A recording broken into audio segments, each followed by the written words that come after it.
Welcome everybody to YOG Talks number 5. I want to thank every one of you for making it here tonight. I say this always, and it is true to this day, that LA is a big place with lots of fun things going on, especially on a Thursday night, and you chose to be here with me. So please give yourselves a round of applause for making it here. Most of you got here on time. I want to make a mention, have a look at this space. What a wonderful space. We love it here at Fabric Studios. And I want to make mention of this amazing art as our backdrop. And we have the artist here. Now, Splinten, did I say that right? That's his artist name. Come to the front, brother. Come on, please. Show your face. Who's that? That's Zoe Kravitz. Who knew that? Oh, Okay. Who's this? that's Ebony Davis. Okay, how much? This is 51. $51, everyone. 51. Right here, 50. That's 5100. This is actually already sold, so this isn't for sale. It's just on display right now. All right. Yeah, I do like a lot of portraiture, and I do a lot of abstract pieces. If you go to like the Instagram or website, you can kind of see both what I do. How do we find you, Splinten? Instagram? Yeah, either Instagram. What's your handle? Splinten. It's a made-up name, so I can use it for everything. SHPLINTON. All right, we gotta go, Splinten. Thank you, Splinten. And your name, that's up there as well. That's on the artwork. Amazing artwork. So I just wanted to showcase what goes on here in Fabric Studios, media. You can speak to Jason. Go follow them. If you want to have an event here, talk to those guys. And you can do something similar to this. So let's move along. We have a sponsor, GT's Kombucha.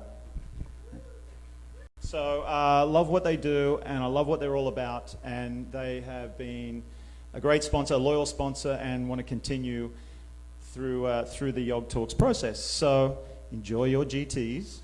By the way, before I play the video, this is really exciting for me. YOG is going global. It's spread all the way to Australia.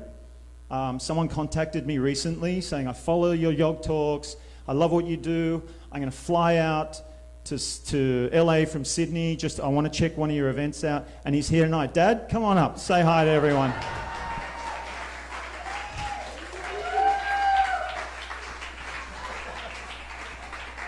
Look at this YOG, look at him. So I'm not going to interview you, don't worry. I just want everyone to see you. So this is, if I'm the YOG father, one of the co-founders, Bruce Fulford is the other co-founder you'll see on the video. This is the grand YOG father.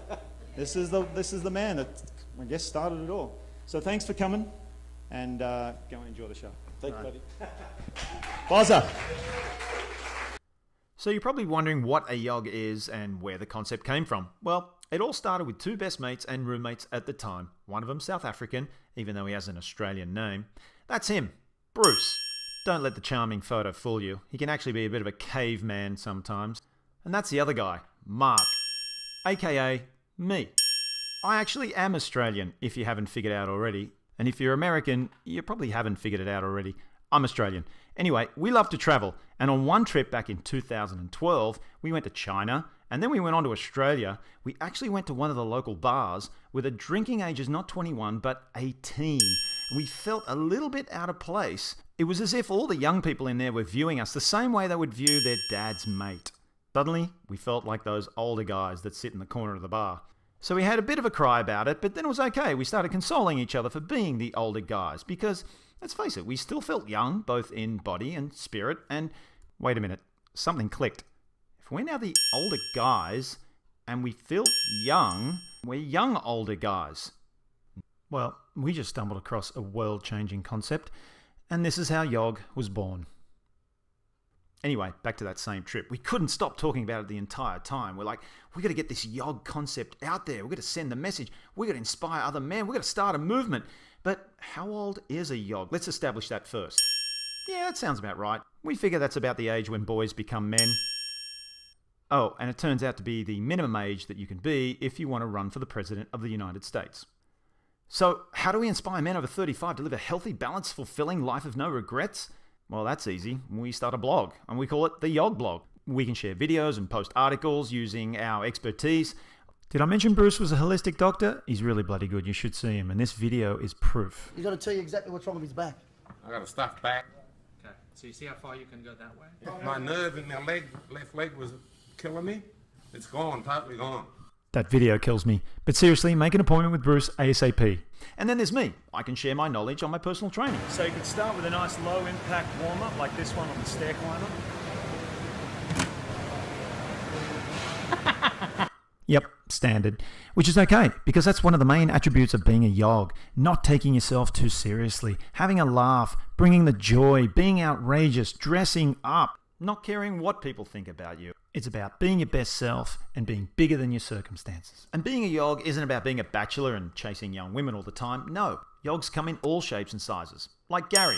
Gary's a successful businessman, he's happily married, he's got kids, he gives back to the community. He is a YOG. Thanks for coming tonight, by the way, Gary. And the idea behind YOG is to build a community of impactful men and women who are up to big things and inspire each other to live out our vision and give back to the community. Because after all, when we give, we receive. And when we make a difference, that's when we leave a meaningful legacy. Without this crucial ingredient, you can never truly live the YOG's life. Launching from my chest. Some have names, but most do not. If you find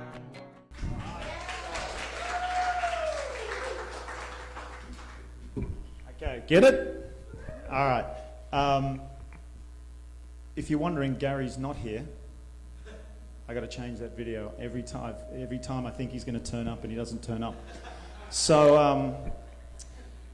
I want to just add to that the YOG concept. Obviously, it started as young older guy and young older guys, and it was intended on being education and awareness and empowerment for men over the age of 35.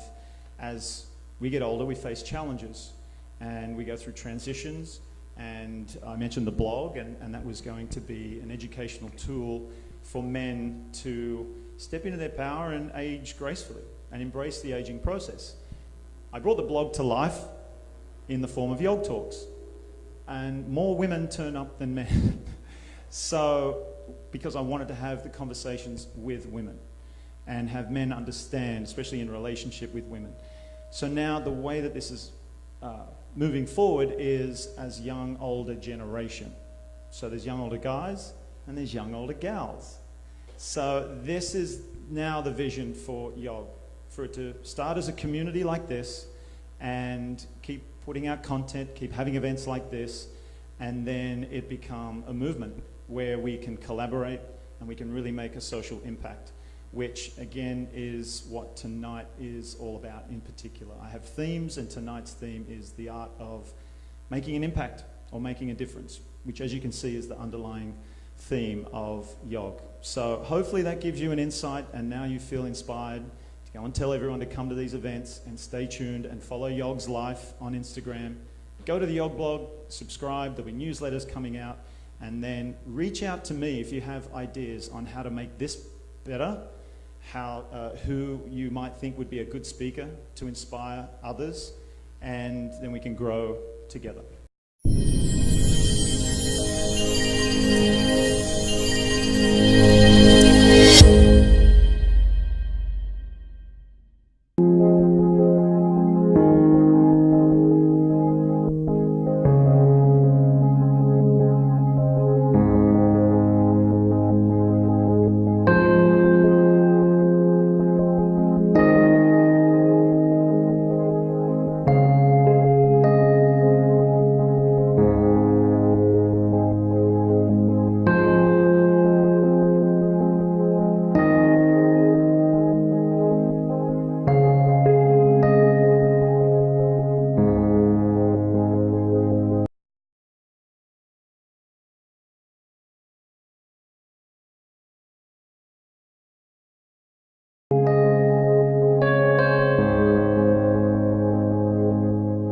biggest impact that I find over the 2 days of the training is the kids really begin to open up and be their true self. They step into their power. They start communicating. They start opening up about their feelings. They begin to realize that they can set limits and boundaries, say no when they need to, and say yes when they need to. They can start supporting themselves with their own self-esteem. They can turn bullies away, and they can make good choices. What's possible for them. A lot of the kids don't realize the possibility that's available to them. So they're stuck and they're feeling like the circumstances or my community won't allow me to grow. We give them the opportunity to see that possibility, to see how real that growth could be, and then more importantly, to take action to go and have it. The coaches come in here and support them, and they really work with them hard, but the kids now know in their heart of hearts, I don't have to be run or dictated to by my circumstances or my environment. I'm the one who decides what happens in my life and the results and outcomes that I get. My name is Josh and I'm a Torch graduate, and one thing I accomplished over this month was becoming more confident and taking action. It made me have better relationships and become closer with more people and just get to know other people.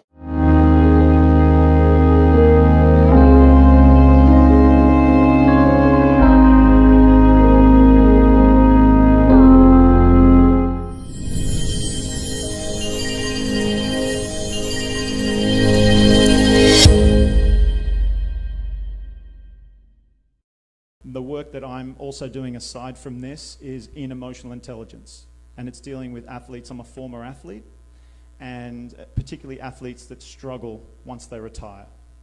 So not just to talk to athletes like Nate there and educate them about moving forward in their career outside of sport, but while they're in the sport, that's when it starts. And this foundation, the Torch Foundation, we're going to have Sally come up and talk about them, is delivering this emotional intelligence work to teenagers. And in my belief, it should start even younger. I want to see the school curriculum have more, if not the majority of the curriculum, be emotionally intelligence-based. Thank you, Mark. All right.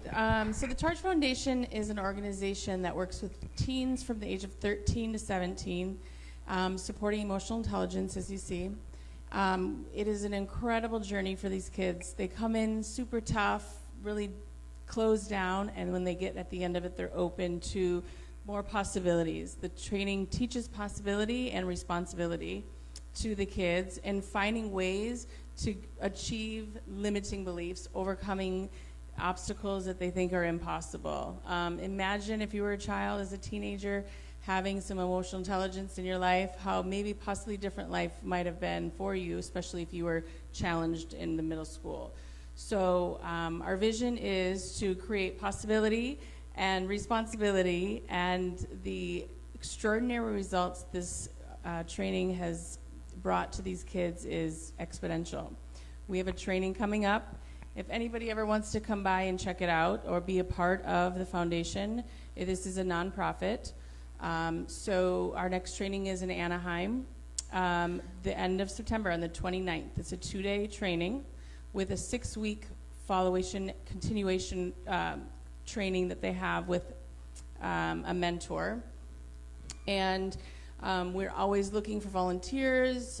It's a foundation, so anybody that wants to donate, we appreciate any donations. You can go to the Torch Foundation. It's the torchfoundation.training to get more information about it. And it's an incredible workshop. It's 2 days, as I said. And just recently, this week, we just got an approval to be in the LAUSD school districts. So, I know, huge. Yeah. Actually, on behalf of me, it's just really exciting. I ran by a school one day, and I pulled over and ran up to the school, and I was asked, can I speak with the principal? And she said, before you speak to me, you have to speak to the LAUSD. So through an organization I joined, I found a board member, and he has extended the training to this particular school. So one at a time, and we're going to make a huge difference. And I believe, like Mark, that emotional intelligence will save this world.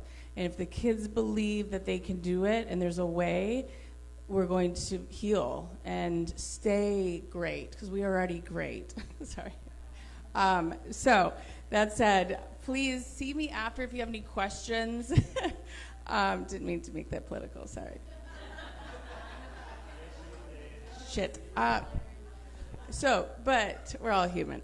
But see me after. I would love to give you more information about it. Like I said, the 29th and 30th, the training is at the Anaheim Family Justice Center, and many, many more coming.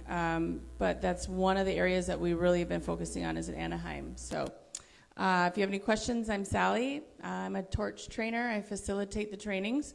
So if you attend, you'll see me up front sharing with the kids and doing it. It's all experiential exercise, so it's not a lecture. Kids are up doing activities and really seeing how they show up in life, and if they like it or not, and then what can they do differently next time. So it's pretty awesome, you guys. Big transformations at the end, so I highly recommend it. And thank you for your time, and I hope that if any of you questions, please see me after. Thank you, Sally.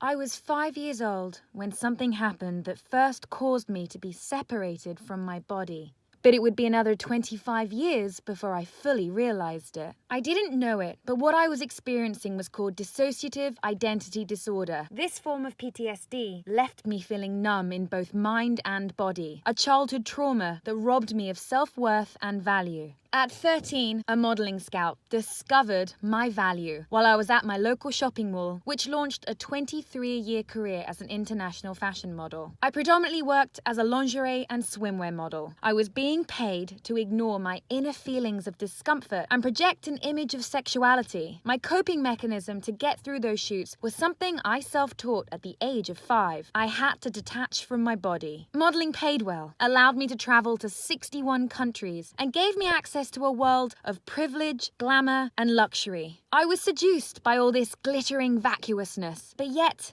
it was just another coping mechanism. This lifestyle meant that I never had to dig deep to exist or confront the pain and trauma of my life. I randomly stumbled onto skydiving. That surge of fear and excitement I felt when I jumped was the first time I had felt a rush of emotion in my body, allowing me to connect to myself. Like an addict needing to feel, I started to seek more and more high adrenaline activities as a way to just access real emotions. What followed was my second career as a TV host. This job allowed me to tell other people's stories, to live in their shoes and see the world through their eyes. My instinct to heal myself gave me the curiosity I needed to ask the right questions. People trusted me with their secrets. When you can't fill yourself, the next best thing is to be a surrogate for the feelings of others. Still, I was seeking something much larger. I thought that only the superlative things would make me feel alive. Quite literally. I have broken 5 Guinness World Records titles. But trust me, I have tried to break many, many more. Each attempt pushed me outside of what I thought possible and made me comfortable with the feeling of failure. Throughout all of these experiences, attempts and failures, I began to realize that only when I was in the service of other people did I truly feel alive. I knew my goal as a host was to either help the people I was interviewing or my audience at home. In order to make money, my days are full of castings, auditions, and the curation of my social media following. In order to just compete in my industry, a lot of effort goes into creating nothing. It's a frustrating process, and one that ultimately leaves me no closer to my purpose of helping people. So I just started doing it. Through a chain of asking for help and feeling, I was introduced to a charity called Justice and Care, who rescue victims of child sex trafficking and slavery. In helping to rescue other young people being separated from their bodies, I have found my true purpose in becoming the person I needed when I was younger. I now recognize my own self-worth and value. By liberating the bodies of others, I, in turn, am liberating my own. I wish I could say that I was fully healed. But step by step, I am discovering what it takes to reunite with my body.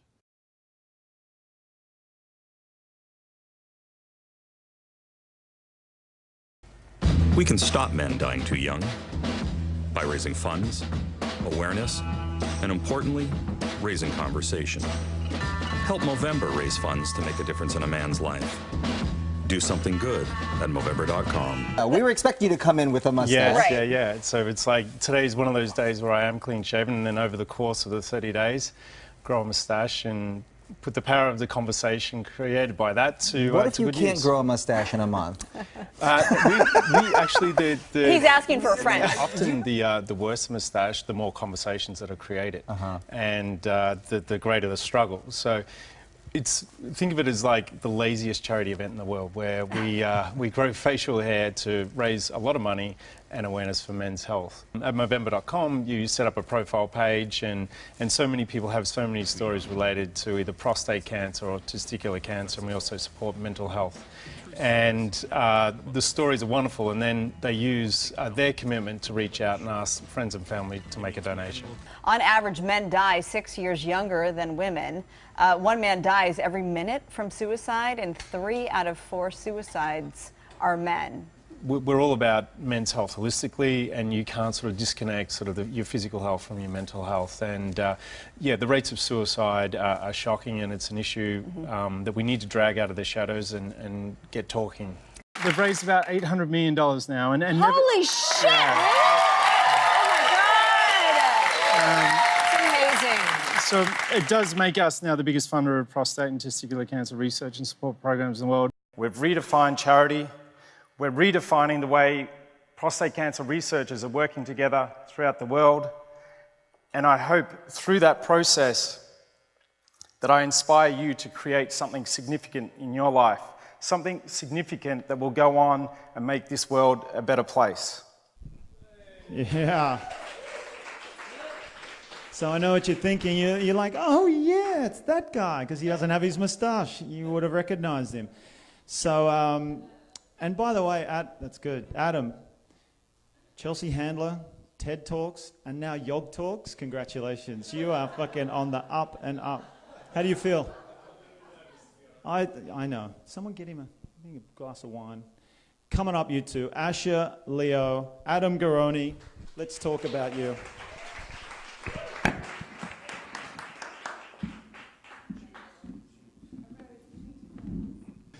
So Asher, we met through one of our YOG, former YOG speakers, YOG Talks #1, Sebastian Terry.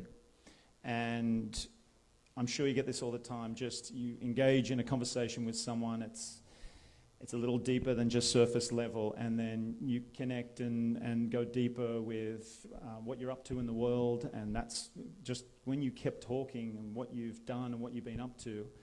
So interesting, and that story kind of outlined what you've been up to.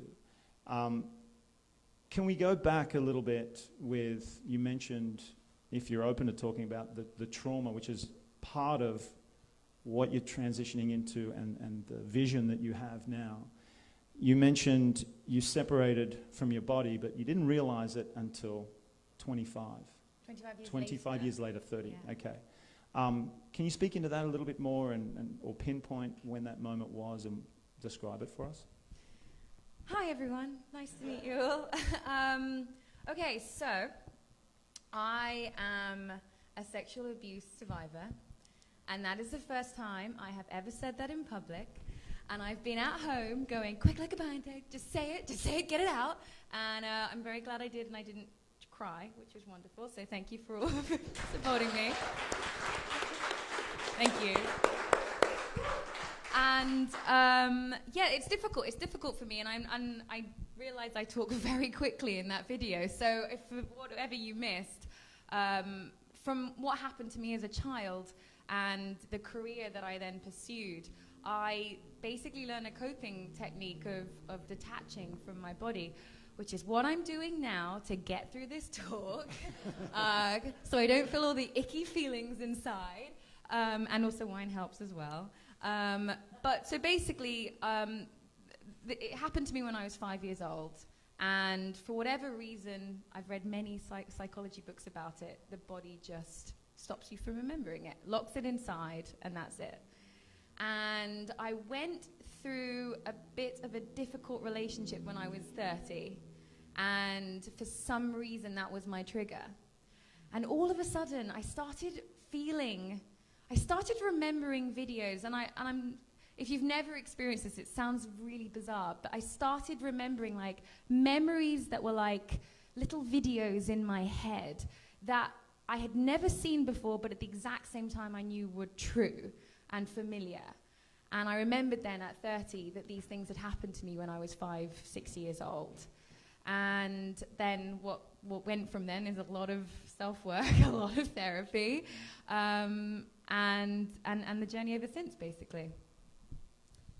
Well, first of all, thank you for sharing with all of us so vulnerably, and that's, as you've identified, the key to healing and moving forward, and to do it in public is incredibly courageous. So, thank you for giving me the opportunity to do it. We feel honoured that you share with us. So, yeah, thank you.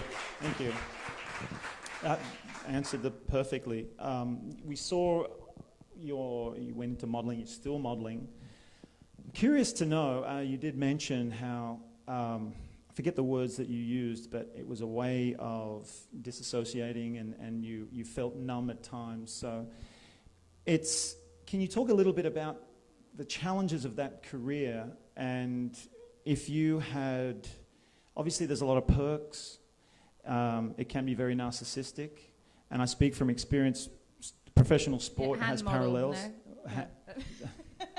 I did one hand modelling catalogue. Thank you for Googling me, but I wasn't talking about that. I was talking about sport. Right, that's okay. It was a big gig, hand modelling.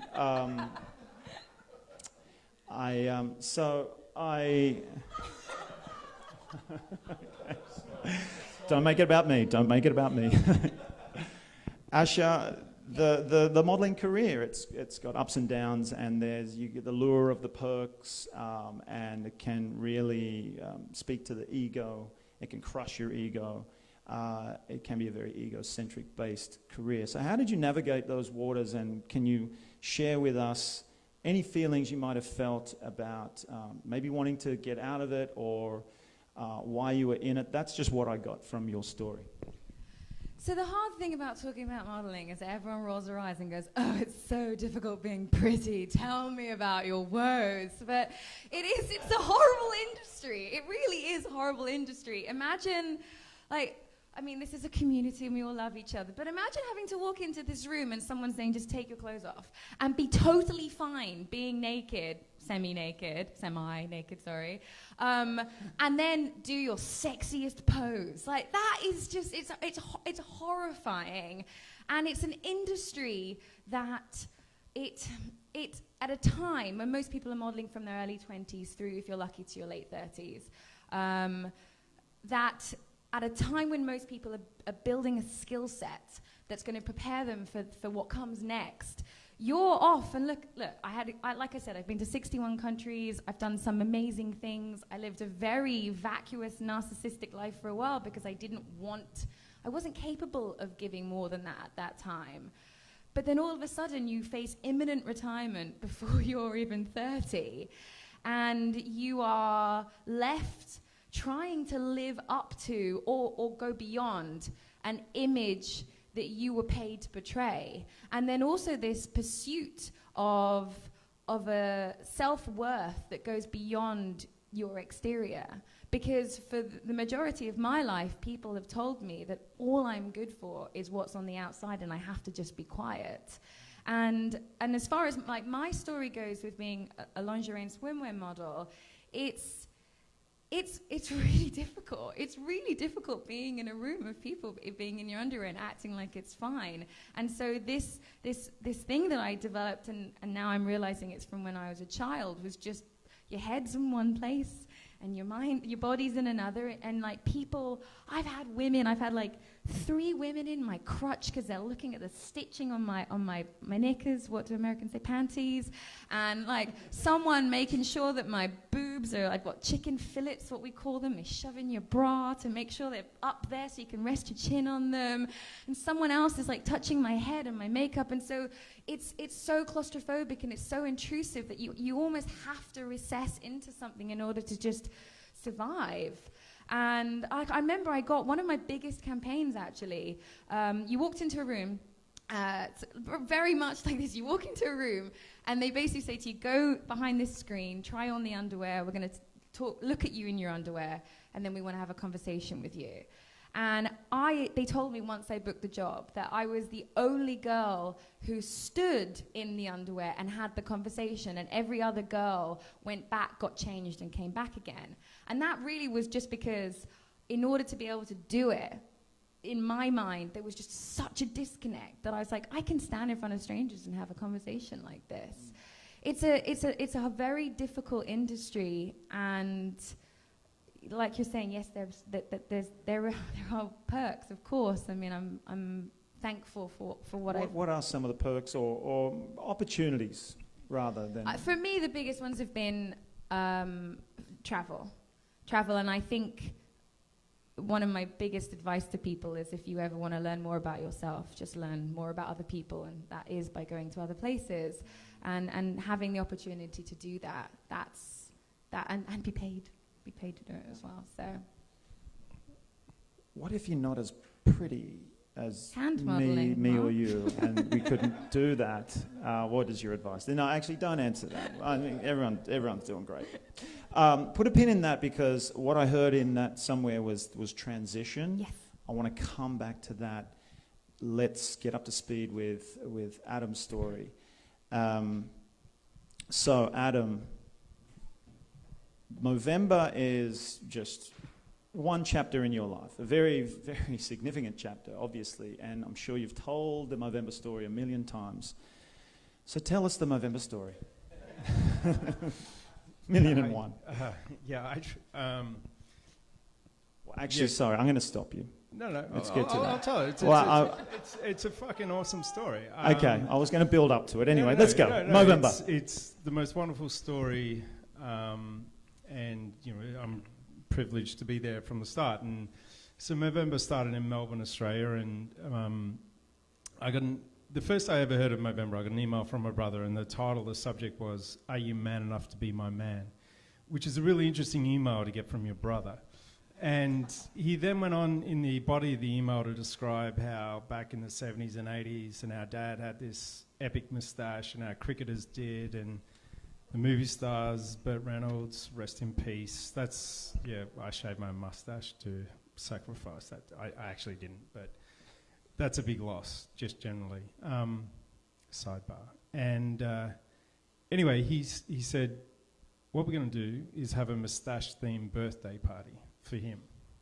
And so we decided that we would have two parties, actually. One at the start of the month where he turned up clean-shaven, and then one at the end of the month for his birthday. And so we all grew moustaches 2003, well before the ironic hipster moustache movement. We were the only something like late 20-year-olds rocking moustaches in the world. And the conversations that were created by that were amazing and stunning, actually, around, when we think about stigmas and the stigmas around moustaches. And everyone would ask, why are you growing that? It's my brother's birthday. We're going to have a moustache-themed party. And my boss wouldn't let me see clients. My girlfriend is no longer my girlfriend. I hated it. And anyway, we had an epic party. And then the next year, I brought the three other co-founders of Movember together. And I thought, let's do something with this. And let's put the conversation that's created by a mustache to good. And we were inspired by the women around us and all they're doing for women's health and breast cancer. And we thought, what about men's health? And we just didn't think that was an issue. And you saw in the video there that on average men die 5-6 years younger than women. And there's no biological reason for that. And it's for various reasons, but basically we're apathetic about our health. We don't act on signs and symptoms. When we do, it's often too late. And suicide has a massive influence on that age difference. So we decided to create a campaign called Movember, and it was simple. Men grow a moustache in November, raise funds and awareness, and along the way we created our tagline, which was changing the face of men's health, which perfectly described the action and the outcome, was to change not just men's, but the community's perception around men and men's health. And we cobbled together a website. We had 450 people that year join us. We raised $54,000, got a lot of media attention, and that changed my life. And since then, we've raised $1 billion, 21 countries. We're the biggest funder of prostate and testicular cancer research in the world.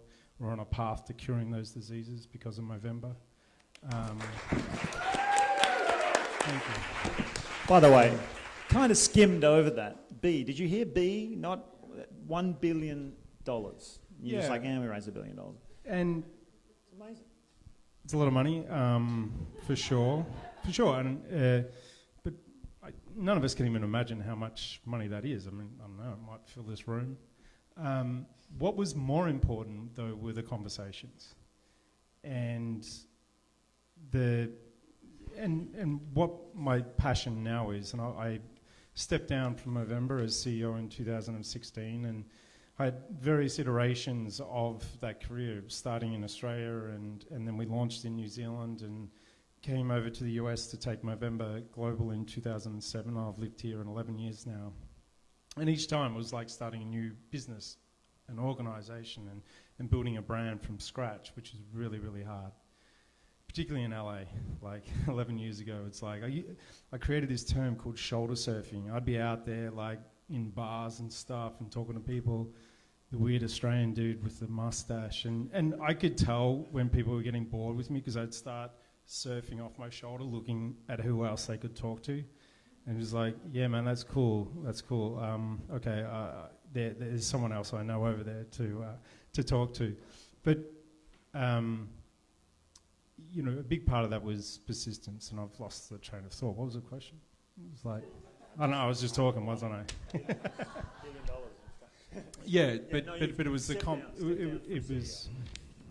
the conversations by far, because were far more important than the $1 billion, because we had so many people, and myself included, and Bubba, who's here somewhere, is a dear friend and a massive Movember supporter from the start. But for so many, there's this misnomer about men that we don't want to talk about what's going on in our lives. We'd rather talk about sport and hand modelling and whatnot. We actually do want to talk about the real stuff.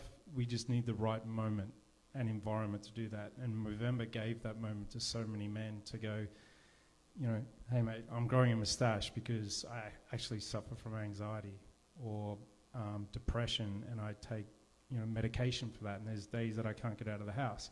And there were stories like that over and over and over again. And the biggest, I often think about masculinity as a disease, and there's elements of being a man that are not good, and we need to nudge. And part of that is not talking about the real shit that's going on in our lives. And Movember gave an opportunity and an environment for men to feel safe to actually have that conversation. Wonderful. Thank you. That is a great story. I love the Movember story. Just on that, why in particular, and this is perfect, by the way, this discussion, and Movember, YOG is in alignment with that, why Bruce and myself started this, the concept, is to have these discussions. As we get older, the real shit starts to happen, and we like to deny it, and ignore it, and there's those stigmas, and that's the reason why. So I love having this conversation with you now, in particular, and you might have mentioned it briefly before, but why prostate cancer? Why is that so important to you, and suicide prevention and depression? Yeah, I'll answer that in a sec, because it was just something that when you were talking about, because the one thing in the transition with YOG and being about girls as well was I thought deeply about this when I was at Movember and leading the organisation, that we're, you know, this is an organisation and an activity that only men can do, and at my heart, because of my mum, I'm a feminist, and I thought, well, what's our role in that? And for me, it was inspiring men to be better men, to be better partners and fathers and brothers and friends. And we often talk about the female movement singularly in terms of women leading that. We need to be far more inclusive, because it's not going to change at the rate we need it to change unless it's far more inclusive. So I just wanted to, and we built that in as much as we could with Movember. It's like, it's about being better men. And that's how, if we're better men, we can, we'll be better fathers and partners, and that will only flow and translate into the women in our lives and elevate them in so many ways. So I just wanted to mention that. Back to your question though. So right from the get-go, we decided that we wanted Movember to be about men's health holistically. We had no idea about charity. We had no idea about like medical research or anything. And that naivety was great, because we weren't bounded by what is normal in those realms. And so you think about pretty much every charity, they're very health charity, think about that they're typically singly focused on a particular issue: breast cancer, prostate cancer, heart disease, or whatever. For us, just intuitively, there was no distinction between sort of mind and body. People often think, because it was my brother and I and two other guys, that our dad was sick from prostate cancer, and that's why we started Movember. And it's like, no, he just had a really sick moustache back in the day. That's why we started it.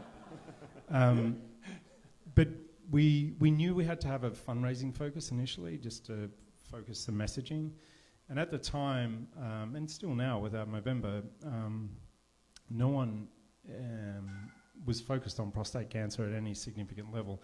And it affects us the same number of men, roughly, as breast cancer affects women in terms of number of people diagnosed and dying from those diseases. So it became an obvious fundraiser for us.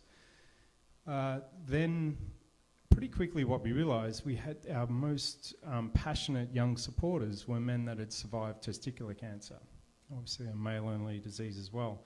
And there was nothing for them. It's a rare disease, but it's the most common cancer for young men, so we added testicular cancer. The one issue that did affect us directly was suicide and mental health. And 3 of the 4 co-founders, we went to the same Catholic boys' school, and between the 3 of us, we had 6 mates that have taken their life. Not during school, but soon after, and one probably 4 years ago. And back then, I can't remember when I graduated, it was a long time ago, it was like 89. The boys, young men that took their life then were gay, and they didn't know, it chokes me up, but they didn't know how to reconcile that. So that's why we added that. And it's sad, it's tragic. And that, mental health, suicide prevention for men and women remains my passion. That's what I work in now.